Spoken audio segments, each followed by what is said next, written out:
നമ്മുടെ വിഭവങ്ങൾ അതിവേഗം തീർന്നുകൊണ്ടിരിക്കുകയാണെന്നുള്ള ആശങ്കയാണ് വാസയോഗ്യമായ അന്യഗ്രഹങ്ങൾ തേടിയുള്ള ഗവേഷണത്തെ മുന്നോട്ട് നയിക്കുന്നത്.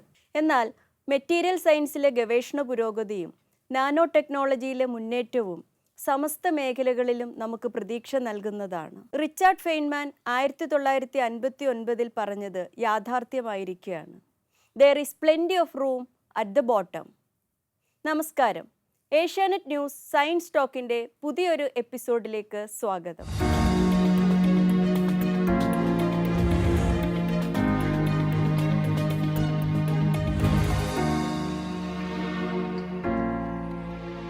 ഊർജം, ആരോഗ്യം, വ്യവസായം, പശ്ചാത്തല വികസനം തുടങ്ങിയ മേഖലകളിൽ US ഫ്ലോറിഡ ആസ്ഥാനമായി പ്രവർത്തിക്കുന്ന സോൾവ് എന്ന ഗ്ലോബൽ കമ്പനിയുടെ സ്ഥാപക ചെയർമാൻ ഡോക്ടർ നവീൻ മാഞ്ഞൂരാൻ ആണ് ഇന്ന് സയൻസ് ടോക്കിൽ അതിഥി. മെറ്റീരിയൽ സയൻറ്റിസ്റ്റുകളുടെ ആഗോള കൂട്ടായ്മയായ ASM ഇൻ്റർനാഷണലിൻ്റെ ട്രസ്റ്റി അംഗവും നിലവിൽ പ്രസിഡന്റ് ഇലക്റ്റും ആണ്. സയൻസ് ടോക്കിലേക്ക് സ്വാഗതം ഡോക്ടർ മാഞ്ഞൂരാൻ. നമ്മൾ ഇന്ന് നേരിടുന്ന ഏറ്റവും വലിയ വെല്ലുവിളി കാലാവസ്ഥാ വ്യതിയാനവും അത് നമ്മുടെ ഭക്ഷ്യസുരക്ഷയെയും ആരോഗ്യത്തെയും തൊഴിലിനെയും ഒക്കെ ബാധിക്കുന്നതാണ്. ഇതിനെ നേരിടാൻ നാനോ ടെക്നോളജിയും മെറ്റീരിയൽ സയൻസും മുന്നോട്ട് വെക്കുന്ന സൊല്യൂഷൻസ് എന്തൊക്കെയാണ്? പറഞ്ഞ രണ്ട് മേജർ പോയിൻറ്റ്സ് ഉണ്ട്. അത് ഒരെണ്ണം ക്ലൈമറ്റ് ചേഞ്ചും പിന്നെ നാനോ ടെക്നോളജിയുടെ ആസ്പെക്ട്സ്. അപ്പോൾ ഞാനൊന്ന് ക്ലൈമറ്റ് ചേഞ്ചിനെ പറ്റി പറഞ്ഞിട്ട് പിന്നെ നാനോ ടെക്നോളജിയും എന്താ വേണ്ടതെന്ന് പറയാം. ഇപ്പോൾ നമ്മൾ നോക്കിയാൽ കോസ്റ്റ് ഓഫ് ഇലക്ട്രിസിറ്റി, നമ്മുടെ ഇലക്ട്രിസിറ്റിയുടെ ചാർജ് 1900s തൊട്ട് നോക്കുമ്പോൾ it is about $2.5 per kilowatt hour. എന്നിട്ട് ഇപ്പോൾ ഒരു 2030 നോക്കിയാൽ it's about $0.1 per kilowatt hour. അപ്പോൾ ഈ പ്രൈസ് ഓഫ് ഇലക്ട്രിസിറ്റി ഇങ്ങനെ കുറഞ്ഞുകൊണ്ടിരിക്കുകയാണ്. But at the same time ഈ കാർബൺ ഡൈ ഓക്സൈഡ് എമിഷൻസ് എന്ന് പറയുമ്പോൾ അത് 1900 it was 5 gigatons of CO2. പക്ഷേ 2030 ആകുമ്പോൾ it's about 35 tons of CO2 ആണ് നമ്മുടെ ഈ എൻവയൺമെൻറ്റിലേക്ക് വന്നത്.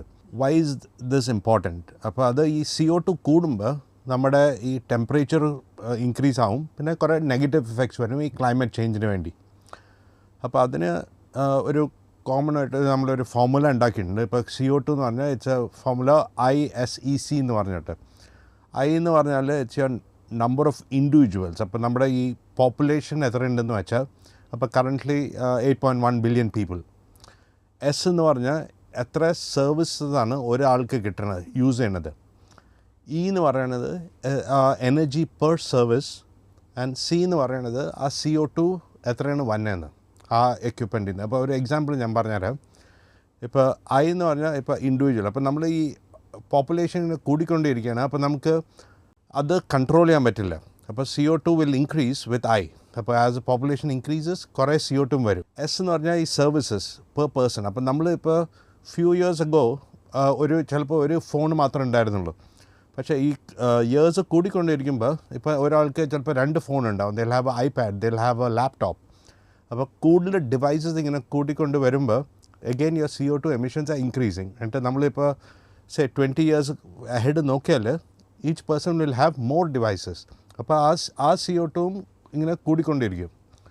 The next one is energy per device. അപ്പോൾ അതെന്ന് പറഞ്ഞാൽ നമ്മൾ ഈ എഫിഷ്യൻസി എത്ര കിട്ടുമെന്ന്. അപ്പോൾ നമുക്ക് ഈ ഡിവൈസിൻ്റെ എഫിഷ്യൻസി സ്മാർട്ടാക്കാൻ പറ്റുമെങ്കിൽ നമ്മുടെ CO2 നമുക്ക് കുറയ്ക്കാൻ പറ്റും. അപ്പോൾ അതിൽ നമുക്ക് കുറച്ച് റീസർച്ചും പരിപാടി ചെയ്താൽ will be able to make that device not only efficient but also CO2 നമുക്ക് കുറയ്ക്കാം. And last one is CO2 per item. അതാണ് ഇപ്പോൾ പറഞ്ഞാൽ നമ്മൾ ഈ കൺട്രോൾ ചെയ്യുമ്പോൾ we can reduce this CO2 emission. അപ്പോൾ അതാണ് നമ്മുടെ ക്ലൈമറ്റ് ചേഞ്ചിനെ കൺട്രോൾ ചെയ്യണ സോർട്ട് ഓഫ് ഇക്വേഷൻ. പക്ഷേ ഇപ്പോൾ നാനോ ടെക്നോളജി എന്ന് പറയുമ്പോൾ നമ്മൾ ഒരു മുടി എടുത്താൽ if you take one of your hair and you break it in 100 pieces in cross section and you take one of those pieces എന്നിട്ട് അതിനെ ഒരു 1000 പീസസിലാക്കിയാൽ അതാണ് ആ നാനോ സൈസ് എന്ന് പറയണത്. അപ്പോൾ നാനോ സൈസിൻ്റെ കുറേ ഫീച്ചേഴ്സും പ്രോപ്പർട്ടീസ് വെച്ചിട്ട് we are able to get some additional benefits, right? അപ്പോൾ ഈ ക്ലൈമറ്റ് ചേഞ്ചും നാനോ ടെക്നോളജിയുടെ ഓപ്ഷൻ പറഞ്ഞപ്പോൾ നമുക്ക് ഈ നാനോ ടെക്നോളജി ഉപയോഗിച്ച് we can address some of these climate issues. അപ്പോൾ അതിന് you need some miracles. നമുക്ക് ഇപ്പോൾ we don't have those solutions. അപ്പോൾ even the പുതിയ graduating students and ഇപ്പോൾ researchers എല്ലാവരും വേൾഡ് വൈഡ് ഈ ഡിഫറെൻറ്റ് മിറക്കിൾസ് നോക്കുകയാണ് ഈ ഏരിയാസിൽ. And I list some of them. One of them is a carbon capture and storage. ഇപ്പോൾ കാർബൺ വരുമ്പോൾ എങ്ങനെയാണ് അത് ക്യാപ്ചർ ചെയ്യുന്നത്, എങ്ങനെയാണ് അത് സ്റ്റോർ ചെയ്യുന്നത്, അതിൽ കുറേ എഫേർട്ട് പോകുന്നുണ്ട്. ഞങ്ങളും അതിൽ CO2 പുതിയ ways of capturing using nano technology ചെയ്യുന്നുണ്ട്. പിന്നെ വേറെ വന്നത് ന്യൂക്ലിയർ എനർജി. ന്യൂക്ലിയർ എനർജിയിലും കുറേ നാനോ ടെക് ഓപ്പർച്യൂണിറ്റീസ് ഉണ്ട് which we are pursuing with. ഇപ്പോൾ സെൻസേഴ്സ് വേണം, nuclear sensors, high temperature sensors, nano porous material, അതൊക്കെ ഈ ന്യൂക്ലിയറിൻ്റെ ഇത് വേണം. Same thing for solar thermal or photovoltaic. അപ്പോൾ ഇതൊക്കെയാണ് ഈ different areas climate change control ചെയ്യാൻ നാനോ ടെക്നോളജി ഉപയോഗിച്ച് ചെയ്യണത്. എന്നിട്ട് സമ്മറിയിൽ പറഞ്ഞാൽ ഇഫ് യു ടേക്ക് എല്ലാ വേൾഡിൻ്റെ എല്ലാ ബാറ്ററീസും എടുത്താൽ നോക്കിയാൽ the whole world we can only use it for it can only cover 10 minutes of the world's needs. അപ്പോൾ 10 മിനിറ്റിൻ്റെ ഹോൾ വേൾഡ് നീഡ്സ് മാത്രം നമ്മുടെ ഇപ്പോൾ ഉള്ള ബാറ്ററീസും കൊണ്ട് കൺട്രോൾ ചെയ്യാൻ പറ്റുള്ളൂ. അപ്പോൾ ഇതിൽ നമുക്ക് നാനോ ടെക്നോളജി വെച്ച് പുതിയ കണ്ടുപിടുത്തം ഉണ്ടാക്കിയാൽ we should try and get there to even higher and ideally to that whole 24 hours നമുക്ക് ബാക്കപ്പ് പോലെ കിട്ടാൻ പറ്റുമെങ്കിൽ. But for that we need പുതിയ മിറക്കിൾസ് വേണം, പുതിയ ഇന്നോവേഷൻസ് വേണം. ക്ലൈമറ്റ് ചേഞ്ചിൻ്റെ ഫലമായിട്ട് നമ്മളിപ്പോൾ ഒന്നുകിൽ ഫ്ലഡ് അല്ലെങ്കിൽ ഡ്രൗട്ട് അനുഭവിക്കുകയാണ്. അപ്പോൾ ഈ ഫ്ലഡ് പ്രോൺ ഏരിയയിലേക്ക് ഇൻഫ്രാസ്ട്രക്ചറിനായിട്ട് എന്തെങ്കിലും ടെക്നോളജീസ് ഡെവലപ്പ് ചെയ്തിട്ടുണ്ടോ ഫ്ലഡ് റെസിസ്റ്റൻ്റ് ആയിട്ട്?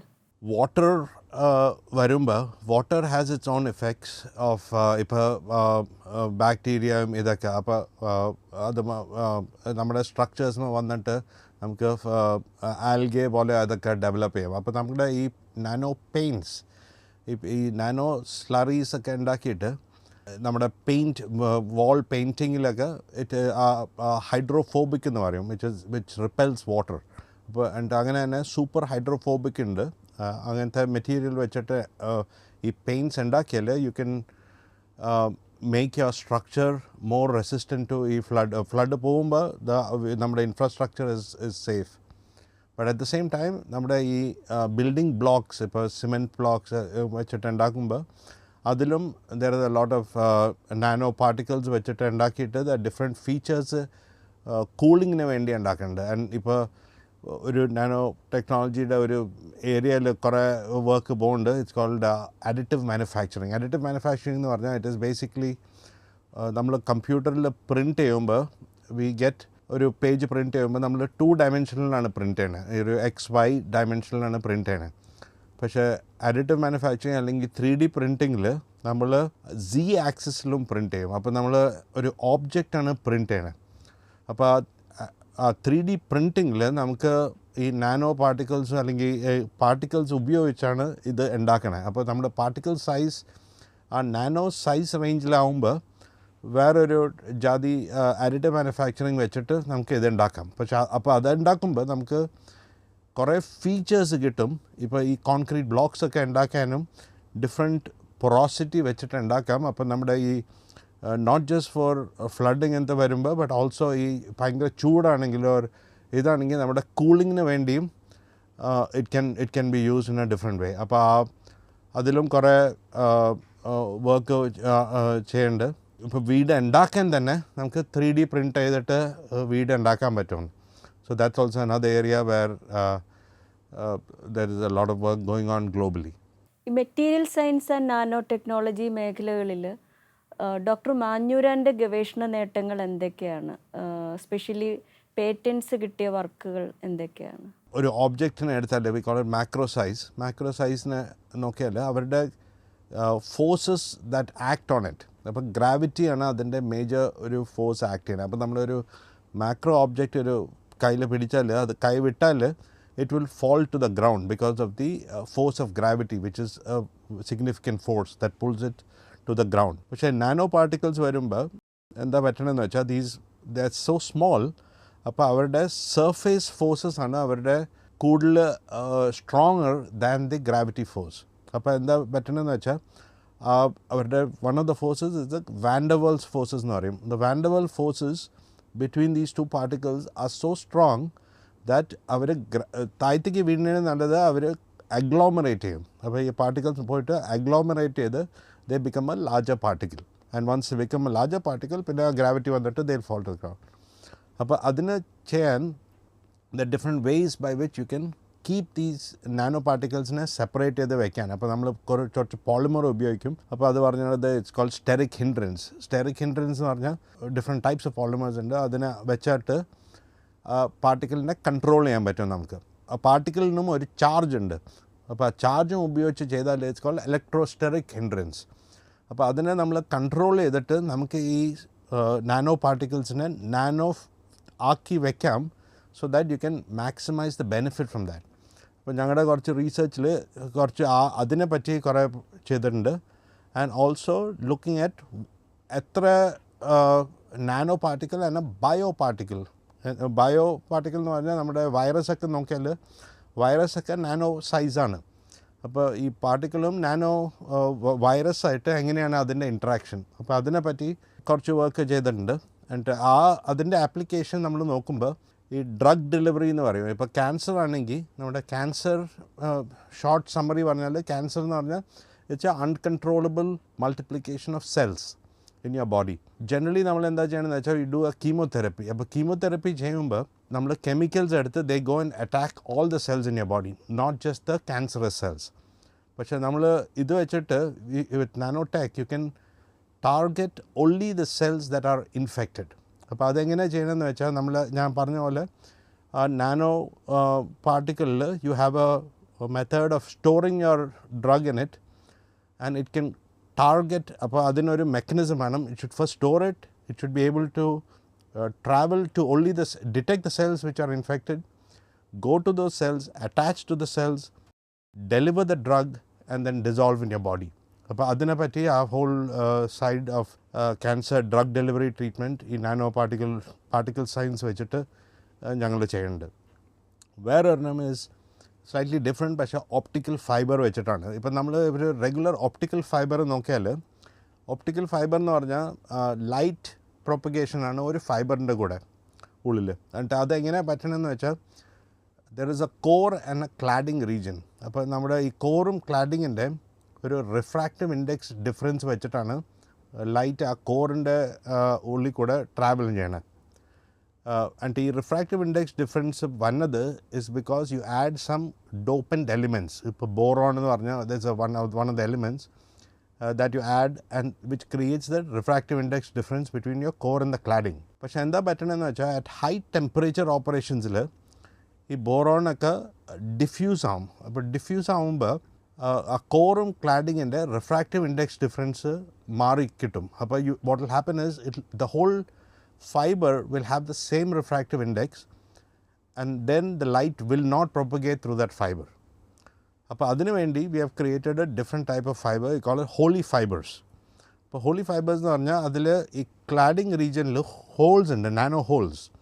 അപ്പോൾ നാനോ ഹോൾസിൽ it creates a refractive index difference. അപ്പോൾ കോറും ക്ലാഡിങ്ങും സെയിം മെറ്റീരിയലാണ്, ഓൺലി തിങ് ക്ലാഡിങ്ങിൽ ഹോൾസ് ഉണ്ട് which have made the refractive index difference. അപ്പോൾ ഹൈ ടെമ്പറേച്ചർ ഓപ്പറേഷൻസിലും അത് ആ fibre will propagate the light through the centre through the core.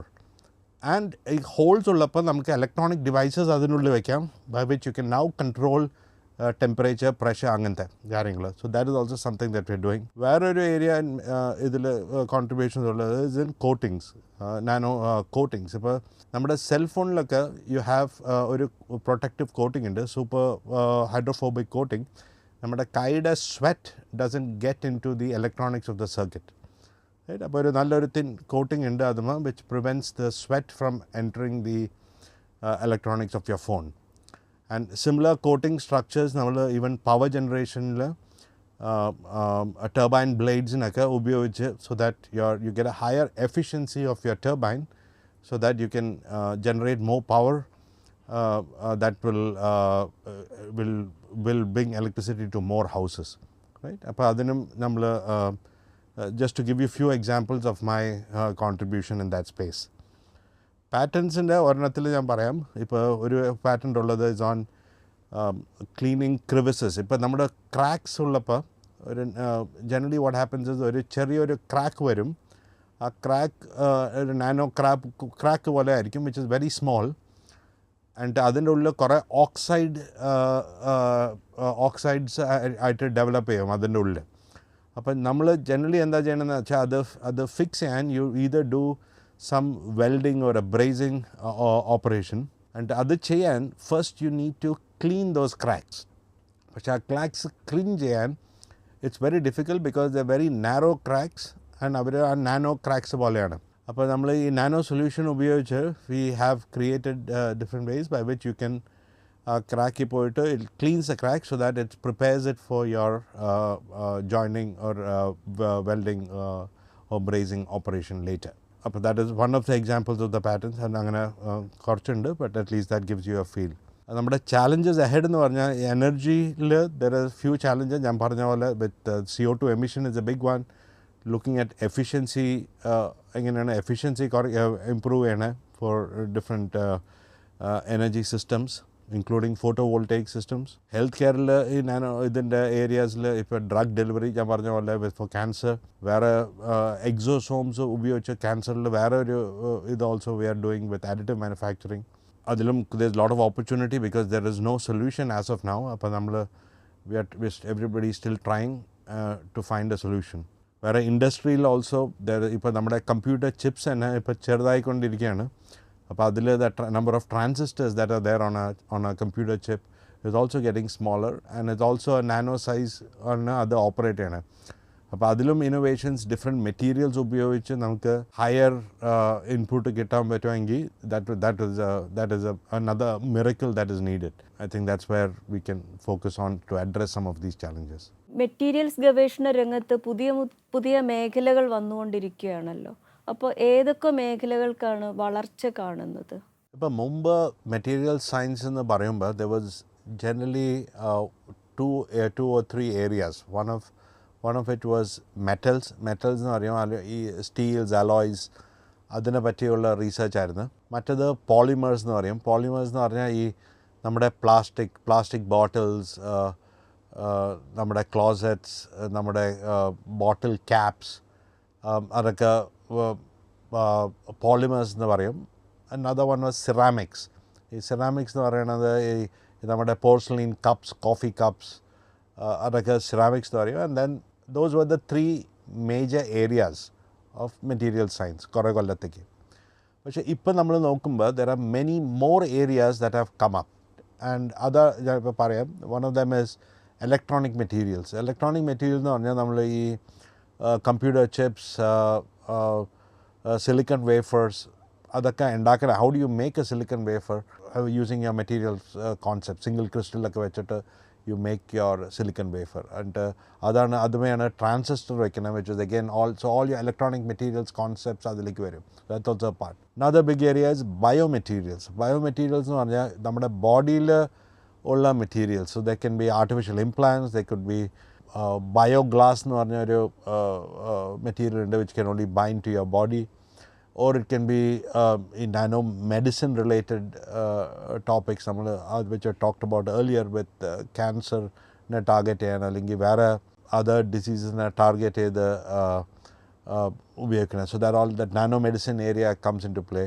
Then you have computational space of material science. ഇപ്പോൾ what happens is ഈ AI develop ചെയ്യുമ്പോൾ artificial ഇൻ്റലിജൻസിൽ ഇപ്പോൾ now in the last few years the speed of our computers have increased, and now we have these supercomputers.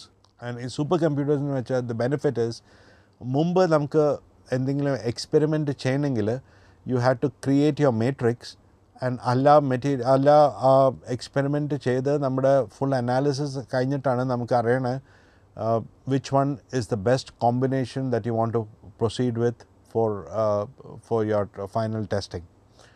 But അപ്പോൾ ആ മെട്രിക്സിൽ നമ്മളിങ്ങനെ experiments ചെയ്യുമ്പോൾ it costs a lot of money, it takes a lot of time, and we do those tests and we are not able to do the entire analysis also.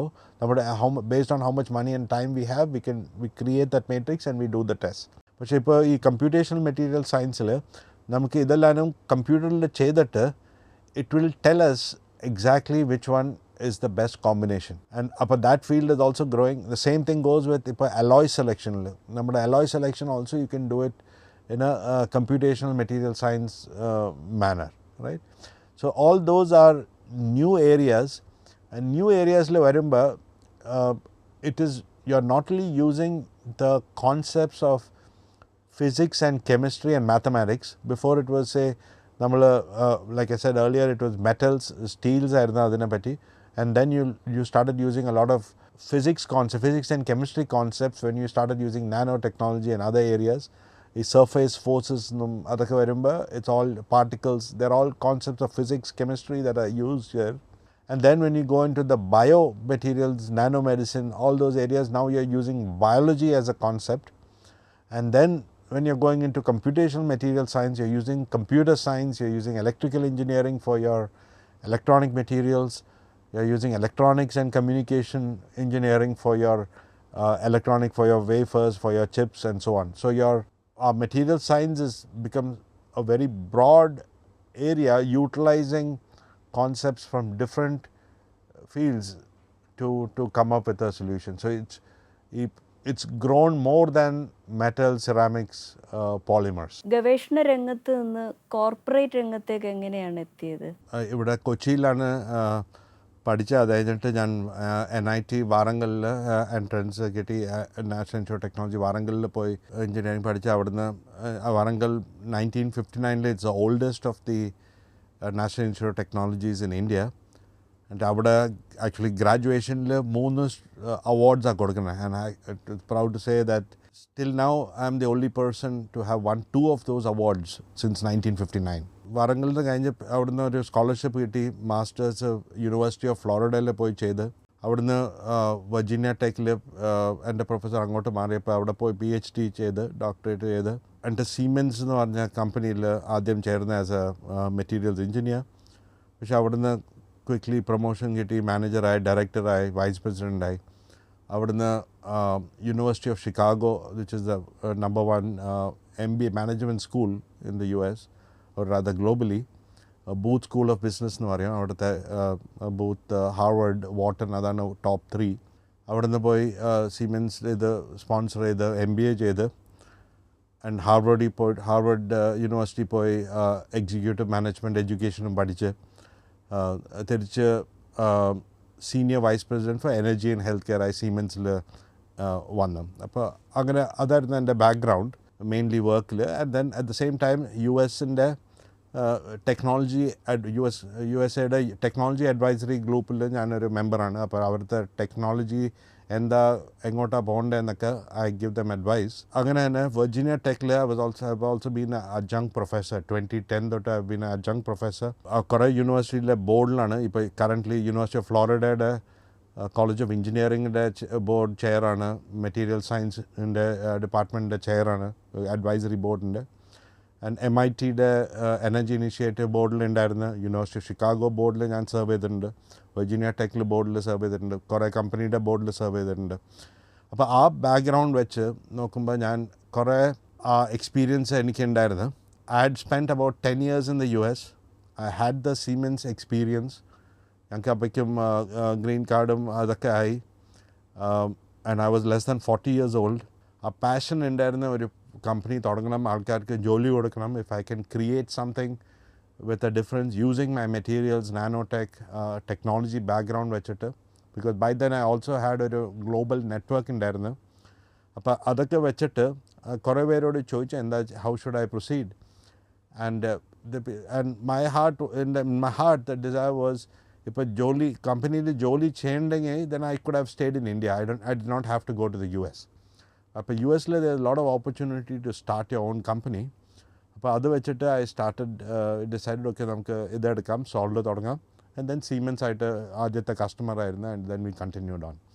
അപ്പോൾ അങ്ങനെയാണ് സോൾവിൻ്റെ ഇത് തുടങ്ങിയത്. And I am happy that ഇപ്പോൾ ഞങ്ങൾ കുറേ പേർക്ക് ജോലി കൊടുക്കാൻ പറ്റും. We are able to give them a livelihood. We are able to create innovations in ഈ materials and nanotech and technology space. And then at the same time നമ്മുടെ ഈ Kerala and India and US relationship we are able to participate. അത് പറയുമ്പോൾ there is also association American Association of Engineers of Indian Origin. അങ്ങനത്തെ അതിൻ്റെ ഞാനൊരു board മെമ്പറാണ്. So we try to have different events and different activities between the two countries ഇതിൽ. So that's how solve വന്നത്. And solve ഇപ്പോൾ it's a technology and research services company. 16 areas ഉണ്ട് which we work on. So 8 of them are for technology and 8 of them are research areas. റിസർച്ചിനും ഈ industrial നീഡ്സിനും ഇടയിൽ എങ്ങനെയാണ് ഈ work life balance ചെയ്യുന്നത്? Basic ആയിട്ട് ഒരു curiosity driven research ആണോ അതോ ഇൻഡസ്ട്രിയൽ നീഡ്സ് ആണോ ഡോക്ടർ മാഞ്ഞൂരാനെ ഡ്രൈവ് ചെയ്യുന്നത് പേഴ്സണലി? Very interesting question. അപ്പം എൻ്റെ answer is I enjoy what I do. അപ്പോൾ എനിക്കത് വർക്കായിട്ടല്ല, ഇറ്റ് ഈസ് ലൈഫ്. അപ്പോൾ ഐ സ്റ്റിൽ ഡു ഇറ്റ്. അപ്പോൾ it is just my life. അപ്പോൾ പക്ഷേ ജനറലി അവർ പറയണത് ഇവൻ മാനേജ്മെൻറ്റ് സ്കൂളിൽ ഡിഫറെൻറ്റ് ഇത് പറയുമ്പോൾ everybody is juggling different balls. അപ്പോൾ ഒരു ball is your job, your work. Another ball is your health. Another is your wealth. Another is your family. Another is your friends. And നമ്മൾ ഈ balls ഇങ്ങനെ ജഗിൾ ചെയ്തുകൊണ്ടിരിക്കുകയാണ്. And we are trying to make sure that none of these balls fall to the ground, right? And ചില balls are glass balls and some are rubber balls. ഇപ്പോൾ നമ്മുടെ ജോലിയുടെ ball ആണെങ്കിൽ it's A rubber ball. നമ്മൾ ജോലി താഴത്ത് വീണാലും you can bounce and you can take another job. പക്ഷേ ചില ബോൾസ് ഇപ്പോൾ ഹെൽത്ത് അല്ലെങ്കിൽ ഫാമിലി ഒക്കെ ആണെങ്കിൽ it is a glass ball. എന്നിട്ട് അത് വീണ it gets a dent, it gets a crack. And അത് ഫിക്സ് ചെയ്യാൻ കുറച്ച് എക്സ്ട്രാ പാടാണ്. അപ്പോൾ ആ balance it's important to keep things balanced. പക്ഷേ എൻ്റെ ഇതിൽ I try to enjoy what I am doing so that it carries on with life. And എൻ്റെ ഇതിൽ I had a mentor who was early on in the career. He was the president of Virginia Tech University. ഇപ്പോൾ ജീവിച്ചിരിപ്പുന്നില്ല, but his name is Dr. Charles Steger. And he had told me that ആ സമയത്ത് എൻ്റെ PhD എൻ്റെ doctorate കഴിഞ്ഞിട്ട് I was moving into the industry side. അപ്പോൾ industry സൈഡിൽ പോകുമ്പോൾ he said keep your connection with the university and keep your research going so that it gives you that all-rounded ability and you're able to continue to leverage the opportunities that come from the university also. University course തീരുമ്പോൾ people ask experience ഉള്ള ആൾക്കാരെ വേണം. പക്ഷേ യൂണിവേഴ്സിറ്റിയിൽ തീരുമ്പോൾ they don't have experience and they don't know the industry problem and the industry doesn't have the time to train these people to understand the problem and try and solve it. അപ്പോൾ ആ gap വരുമ്പോൾ ideally the link is ഇങ്ങനത്തെ കുറച്ച് പേര് if ഇവൻ in the industry അവർ ആ university connection ഉണ്ടെങ്കിൽ that will help train some of these students earlier with the industry problems so that by the time they are looking for a job or they are working in the industry, they are already well prepared. And that's what I try to do with all my university connections also. ASM International അത് താങ്കളുടെ റിസർച്ചിനെയും career ഗ്രോത്തിനെയൊക്കെ എങ്ങനെയൊക്കെ സ്വാധീനിച്ചു? ASM International എന്ന് പറഞ്ഞാൽ it is one of the oldest professional societies. ഇത് 1913 ഉണ്ടായ ഒരു സൊസൈറ്റിയാണ് ഇത്. And American society of metals എന്ന് പറഞ്ഞാൽ ഇപ്പോൾ it's the largest materials mechanical professional society globally. അപ്പോൾ എല്ലാവരും ഈ ഫീൽഡിലുള്ളവർ എല്ലാത്തിലും അതിൽ മെമ്പേഴ്സാണ്. ശാലിനി പറഞ്ഞ പോലെ next year in September I become the president, incoming president ഈ ഓർഗനൈസേഷൻ്റെ. ദേ ഹാവ് സെവറൽ ഇവൻറ്റ്സ് ഉണ്ട് അവർ ഓർഗനൈസ് ചെയ്യുന്നത്, global events in different parts of the world. Education programmes ഉണ്ട്, പുതിയ not only the older topics but പുതിയ ടോപ്പിക്സിനെ ആൾക്കാരെ പഠിപ്പിക്കാൻ and so on. There are കുറേ ഹാൻഡ് ബുക്സ് ആൻഡ് ഒരു 12 ജേർണൽസ് ASM International പബ്ലിഷ് ചെയ്യുന്നുണ്ട് with very high impact factors. അപ്പോൾ അതിൽ ജേർണൽസിൽ പബ്ലിഷ് ചെയ്യാൻ ഇസ് എ ബിഗ് അച്ചീവ്മെൻറ്റ് ആൾക്കാർക്ക് അതിൽ പബ്ലിഷ് ചെയ്യാൻ പറ്റുമെങ്കിൽ, because it's very high impact factor journals and it's a big networking opportunity. എല്ലാ വേൾഡിൻ്റെയും എല്ലാ ടോപ്പ് ആൾക്കാർ ഇതിൽ മെമ്പേഴ്സാണ്. അവർ എല്ലാ ആക്ടിവിറ്റീസിൽ പാർട്ടിസിപ്പേറ്റ് ചെയ്യും. So it's a important one, important professional association in this field. And അവരുടെ ഒരു ആനുവൽ കോൺഫറൻസ് ഉണ്ട്, IMAT എന്ന് പറഞ്ഞാൽ, in September ഈ കൊല്ലം. It's going to be held at Cleveland, Ohio. And there's also a big event നമ്മൾ end of September മുംബൈയിൽ ചെയ്യുന്നുണ്ട്. with many of the central ministers, and most probably the Prime Minister Modi will also attend. ഇതാണ് just to give you a feel of ASM International as an organization.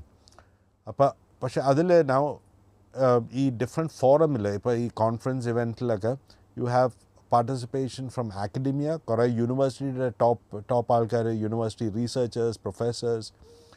U have ഈ research centres, കുറേ research സെൻറ്റേഴ്സിൻ്റെ global research സെൻറ്റേഴ്സിൻ്റെ ആൾക്കാർ.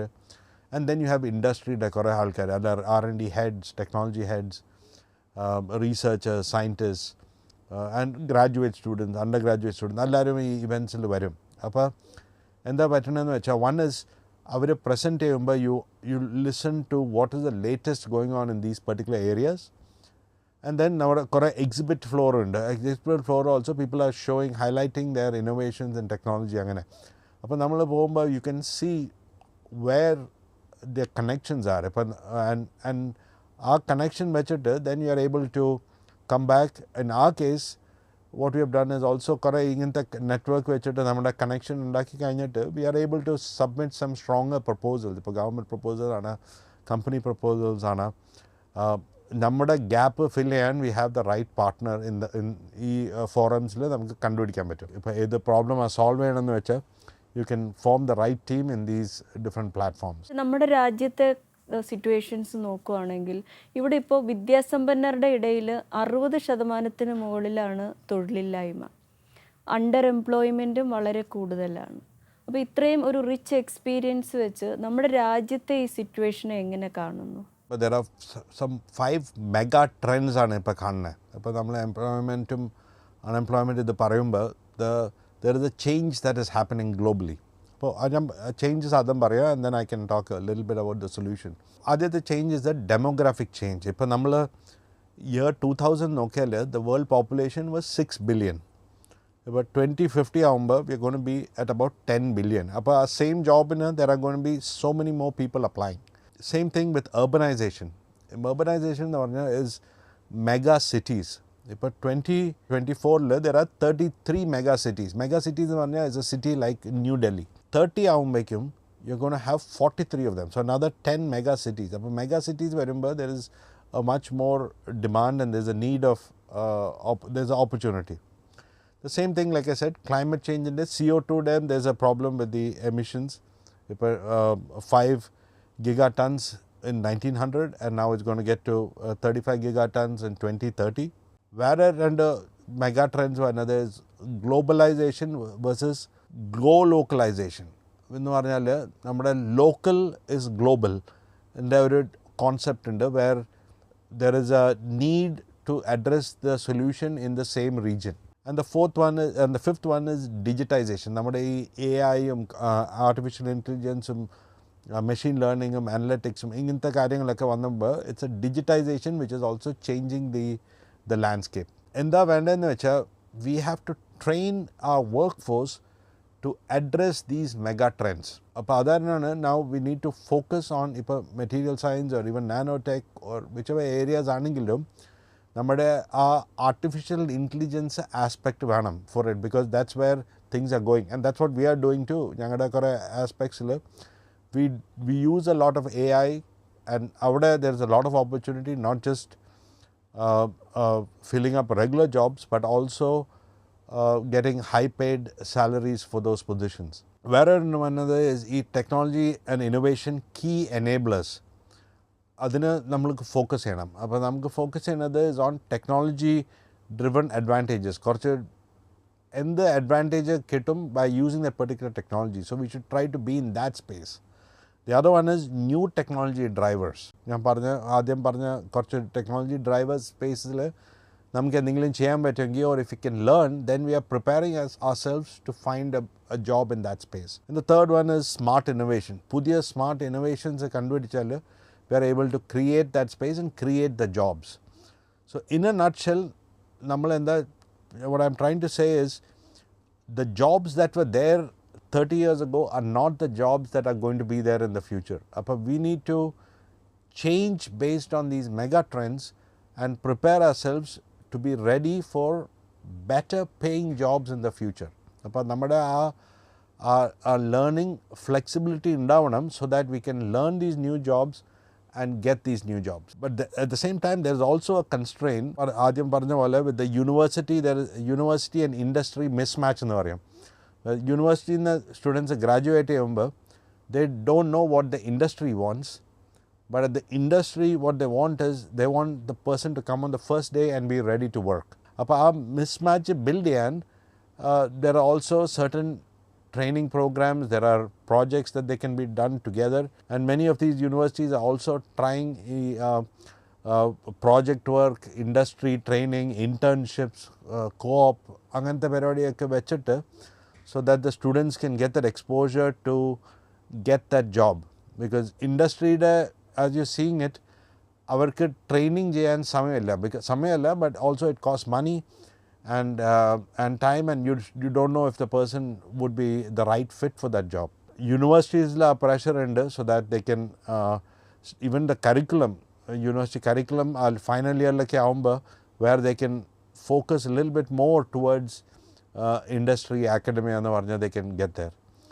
US there is also universities like there is a push to get people from the industry to teach in the final year. ഇപ്പോൾ graduate ഒക്കെ ആണെങ്കിൽ 4th yearൽ ഇൻഡസ്ട്രിയിൽ നിന്ന് കുറച്ച് പേര് വന്ന് ക്ലാസ്സസ് ഒക്കെ പഠിപ്പിക്കും. അപ്പോൾ പഠിപ്പിക്കുമ്പോൾ they are teaching about the real industry problem so that student അവിടെ പോകുമ്പോൾ they are ready to secure that job. So in a nutshell, we need to be flexible to learn new things, which since for filling those positions, only then we can get those employment opportunities at a higher pay rate. And at the same time, we need to be aware that the training opportunities are less, so because the companies need to make a profit, so we need to be ready and we need to know what the problem the company is trying to solve, so that we are packaging our experience towards that particular need. എല്ലാ ഉന്നത വിദ്യാഭ്യാസ കേന്ദ്രങ്ങളിലും industry academia relation മെച്ചപ്പെടുത്തണം. അതിനുവേണ്ടി സർക്കാരും യൂണിവേഴ്സിറ്റികളും എന്തൊക്കെ മുന്നിട്ടിറങ്ങി ചെയ്യണം? ഇപ്പോൾ കുറേ ആക്ടിവിറ്റീസ് നടക്കുന്നുണ്ട് വേർ ഇൻഡസ്ട്രി സെൻറ്റേഴ്സ് ഉണ്ടാക്കുന്നുണ്ട്. ഇപ്പോൾ specific centres for different topics. അപ്പോൾ അവർ ആ സെൻറ്റർ ഉണ്ടാക്കിയാൽ what you are doing is കുറേ കമ്പനീസ് ആ ഏരിയയിൽ വർക്ക് ചെയ്യണവർ ആ സെൻറ്ററിൽ മെമ്പർഷിപ്പ് എടുത്താൽ then every year or every 6 months ആ മെമ്പർഷിപ്പുള്ള ആൾക്കാർ, കമ്പനിയുടെ ആൾക്കാർ വന്ന് ആ പെർട്ടിക്കുലർ ടോപ്പിക്കിനെ പറ്റി എൻഗേജ് ചെയ്യും. So there'll be presentations, there can be student presentations അങ്ങനെ and seminars, and that our exchange can happen. University professors ഒക്കെ അവർ their goal is to contribute towards science. അപ്പോൾ അവർ science focused ആണ്. They are trying to find some new innovations to advance science.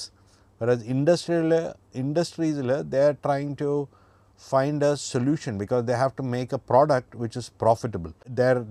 Their concepts are different, and it's very difficult for a professor to explain the concepts of an industry, and same way for an industry person to work in the academy. അപ്പോൾ അത് രണ്ടും കുറച്ച് വ്യത്യാസമുള്ള ഇതാണ്.